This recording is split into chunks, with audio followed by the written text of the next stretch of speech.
Les neurones sont des cellules spécialisées dans la transmission des influx nerveux. La membrane du neurone possède des protéines de transport actif, de même que des canaux.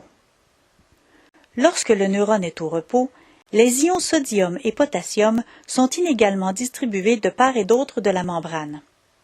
Les ions sodium sont concentrés dans le milieu extracellulaire, tandis que les ions potassium se trouvent dans le cytoplasme du neurone. Ce déséquilibre est ainsi maintenu grâce à la pompe sodium-potassium. Au repos, l'intérieur du neurone est plus négatif que le milieu extracellulaire. On dit qu'il est polarisé. Lorsque la membrane du neurone est déstabilisée, les portes des canaux s'ouvrent.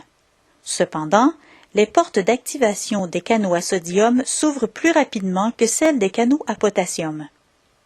Les ions sodium entrent donc massivement dans le neurone, rendant celui-ci moins négatif. Si le seuil est atteint, les autres canaux s'ouvriront à leur tour. La grande quantité d'ions sodium qui entrent dans la cellule entraîne une dépolarisation.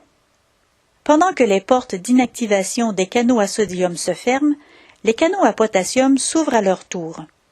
Cette fois, les ions potassium sortent du neurone. Toutefois, les canaux à potassium restent ouverts plus longtemps que nécessaire. Beaucoup d'ions potassium sortiront, ce qui diminuera le potentiel intracellulaire plus bas que le potentiel de repos. C'est l'hyperpolarisation. La pompe sodium-potassium se chargera de ramener les ions sodium à l'extérieur de la cellule et les ions potassium à l'intérieur. Le potentiel de repos sera ainsi rétabli.